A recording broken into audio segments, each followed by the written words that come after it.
Yes. 97.7 XFM Manchester. I've got James on the phone. James in Bradfield. Hello, mate. Yodel, how you doing, man? I'm doing well. I'm doing very well, mate. You're down in London at XFM London, our sister station. Yeah. Yes, I am, yeah. Cool. Tell us about working on your own, then. You're on your own. You're bringing out this single. How's it been?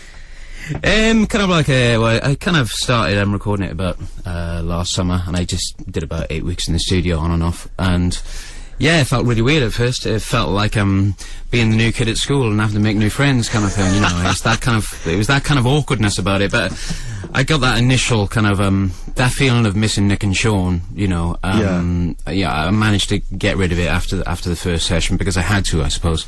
And it made it easier because I started halfway through doing the solo album. I started doing demos with the Manics anyway for the next album, so that was almost like a sweetener, you know. It kept me from feeling not too lonely. So you're still in close contact with the other Manics, then?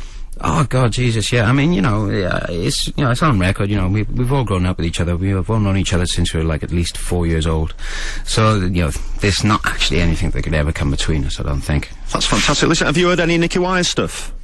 Yeah, I did, because he started his solo thing before me. I mean, I said I was going to do mine, and then he nipped him before you. And then he nipped him before me like a dark stalking horse. And there's some tracks in his thing which are just amazing. Actually, there was one song in his album called Goodbye Suicide. And when he was actually thinking of not releasing the album, he just wanted to be a kind of a lost masterpiece. I was saying, well, just let me cover some of the songs then, because, you know, I want them on my album, you know. Right. You know, his album's brilliant, really. But I think our albums are very different from each other's, but... I mean, you wrote Ocean Spray for the Manics, obviously, but this is really the first time you've absolutely expressed yourself lyrically, just on your own, out there. How did that feel? How does it make you feel? It's kind of like, you're right, Ocean Spray was the only time that I ever wrote the words, as well as the music. And I think the awkward thing is that kind of I'd always written the music to Nicky or Richey's words, and the lyrics had always given me inspiration for the music. So when I actually started this album, I started with a blank page, you know, literally, because without any words there would be no music. Mate, that's where I get my inspiration from. I'm going to sound really retarded now. Yeah. I've never written a song. What comes first, the songs or the music? I apologise for that question. Well, that's what I'm saying. That's what I'm saying. You know, I mean, kind of, for me, it's always Nick or Richey's always given me lyrics, and that's always really inspired the music that I've got to write for it. So for me, it's always 95% of the time is, you know, there've got to be lyrics in front of you to inspire kind of any kind of musical idea, really.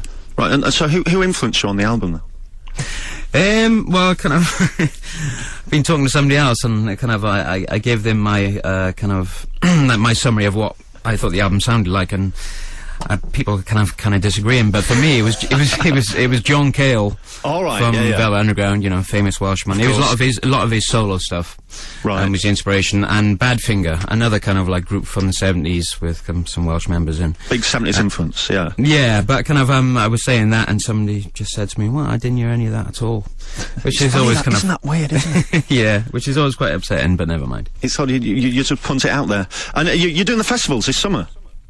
Yeah, no, I'm doing V, and I'm doing some gigs next week as well. I'm doing kind of Manchester, Glasgow, London next Monday, Tuesday, Wednesday. Yeah, so kind of that's gonna be the most nerve-wracking part for me, definitely. Is it gonna be just? Obviously, it's going to be odd. Are you going to be completely on your own on stage? You're going to have a band? What's happening?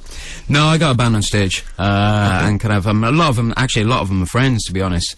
And for the indie train spotters, there's the ex-drummer from Revolver. Oh, it was okay. Kind of a bit of a famous indie band, kind of like a while back. So, but it's not anybody that anybody's going to recognise, but they're all damn fine musicians. Just get your mates together. That'd be cool. And tell us about this gig on Monday at Manchester. That's it's a nice little gig coming up there.